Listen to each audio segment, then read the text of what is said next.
प्रयागराज के संगम में डुबकी लगाने आ रहे श्रद्धालु सोमेश्वरनाथ मंदिर में मत्था टेकना नहीं भूलते। सोमेश्वर मंदिर संगम नगरी के उन बड़े मंदिरों में से एक है जहां पूजा किए बिना कुंभ नगरी आना अधूरा माना जाता है। नैनी के अरैल घाट पर स्थित इस मंदिर से जुड़ी कई रहस्यमय मान्यता प्रचलित है। कहा जाता है कि हर माह पूर्णिमा की रात इस शिव मंदिर के गुंबद पर लगे त्रिशूल की जो दिशा है वो बदल जाती है। मान्यता है कि जिस तरह से चंद्रमा पृथ्वी का परिक्रमा करता है, उसी तरह भगवान सोमेश्वर नाथ के ऊपर लगा त्रिशूल भी चंद्रदेव की तरह अपनी दिशा बदलता है। कहा जाता है कि मंदिर का त्रिशूल अमावस्या को उत्तर से दक्षिण तो पूर्णिमा को पूरब से पश्चिम हो जाता है। इस चमत्कार को देखने की जो है हर बार कोशिश हुई है, पर दिखा कुछ भी नहीं। सुबह त्रिशूल की दिशा बदली नजर आई और इस कहानी को सुनकर दूर दराज से श्रद्धालुओं की भीड़ इस मंदिर की ओर लगातार बढ़ती जा रही है। सोमेश्वर नाथ मंदिर की स्थापना के पीछे कई कहानियां कही जाती हैं। पुराणों में कहा गया है कि चंद्रदेव ने राजा दक्ष की बेटियों से शादी की थी, पर वो राजा दक्ष की सबसे छोटी बेटी रोहिणी पर मोहित हो गए थे। इससे दक्ष की दूसरी बेटियां बेहद दुखी थी। जब राजा दक्ष को इस बात का पता चला, वो नाराज हो गए और चंद्रदेव को क्षय रोग होने का श्राप दे दिया। तो क्षय रोग से मुक्ति के लिए चंद्रदेव संगम नगरी आए और संगम के किनारे शिवलिंग की स्थापना की। उनकी आराधना से भोलेनाथ प्रसन्न हो गए और उन्हें क्षय रोग से जो है मुक्ति का आशीर्वाद तो दे दिया। उन्हें महीने में 15 दिन पूरी चमक बिखेरने का भी वरदान दिया। तब से भगवान भोलेनाथ के आशीर्वाद से ही चंद्रदेव शुक्ल पक्ष में बड़े होते हुए नजर आए और कृष्ण पक्ष में ढलने लगते हैं।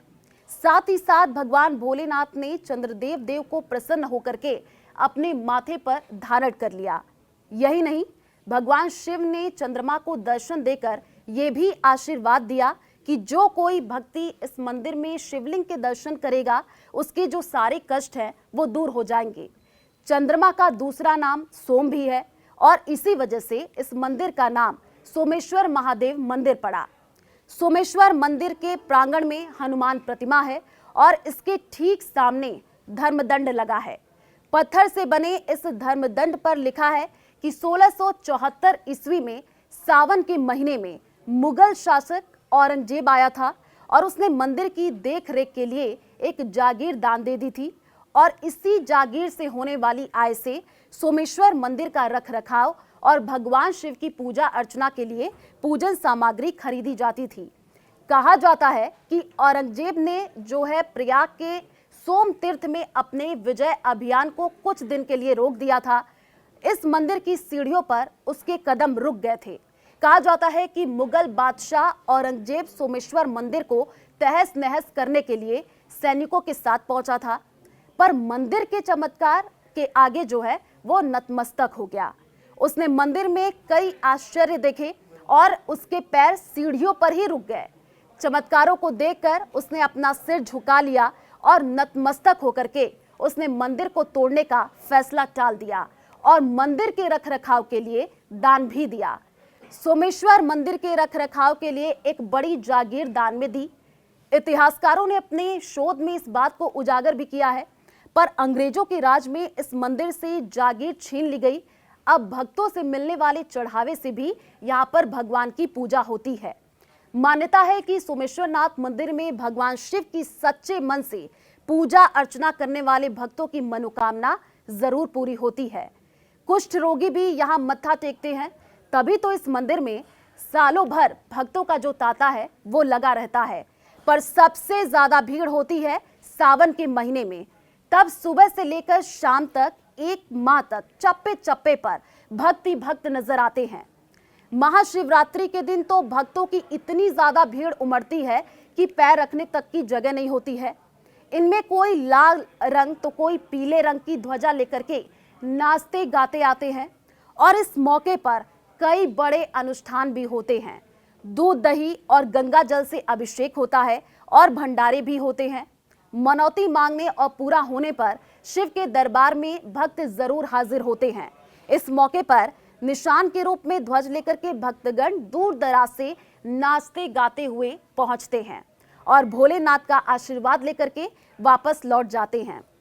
सावन के साथ साथ बसंत पंचमी के पर्व पर भी श्रद्धालु महामृत्युंजय जाप और रुद्राभिषेक करने के लिए यहाँ पर आते हैं।